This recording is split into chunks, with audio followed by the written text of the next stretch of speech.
उत्तर प्रदेश में महिला आयोग का एक प्रस्ताव काफी चर्चा का विषय बना हुआ। महिलाओं से जुड़े इस प्रस्ताव को अमल में लाया जाता है तो आने वाले समय में महिलाओं को काफी सहूलियत और सुरक्षा मिल सकती है। असल महिला आयोग के इस प्रस्ताव में टेलर से लेकर जिम ट्रेनर तक के लिए सख्त नियम बनाए गए। इस प्रस्ताव के हिसाब से अब टेलर महिलाओं का नाप नहीं ले सके। नमस्कार, मैं पिंटू सक्सेना। आज आपको इस वीडियो में बताऊंगा कि इस प्रस्ताव में और क्या क्या साथ ही जानेंगे कि महिला आयोग के इस प्रस्ताव का इन बिजनेसेस पर क्या इम्पैक्ट पड़े। महिलाओं को इन दोनों ही जगहों पर काफी छेड़छाड़ का शिकार होना पड़ता है। देशों में महिलाओं के न होने के कारण कई महिलाओं को पुरुषों की बुरी नजर और बैड टच का शिकार होना पड़ता है। बड़े शहरों में इससे जुड़े पास्ट में कई केसेस भी देखने को मिले।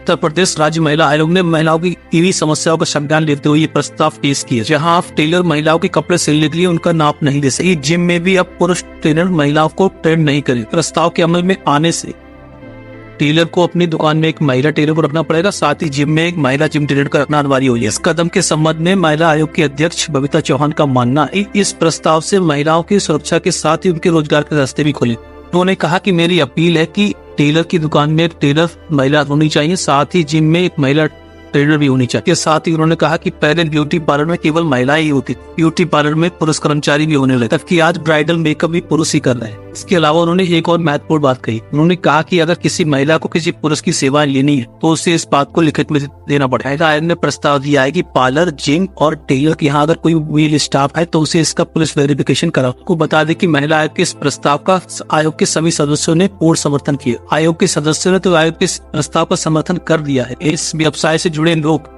इस प्रस्ताव का जमीनी स्तर पर अमल करेंगे। ये एक सोचने वाली बात है, साथ ही एक बहुत बड़ा प्रश्न।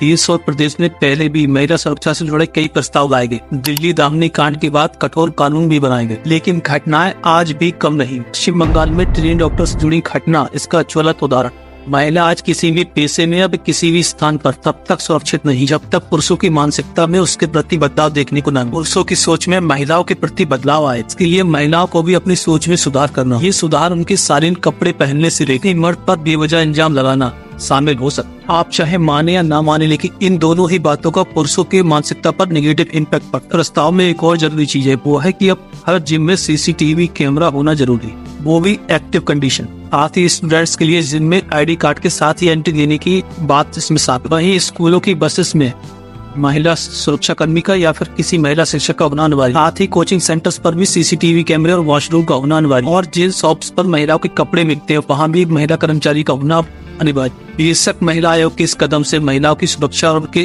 रोजगार के रास्ते खुल सकते, लेकिन इन बिजनेसेस पर भी अतिरिक्त वित्तीय भार पड़ सकता, खासकर ऐसे व्यवसायियों जो छोटे शहरों में या छोटा कारोबार कर। अनिवार्यता होने पर महिलाओं के भाव भी बढ़ सकते।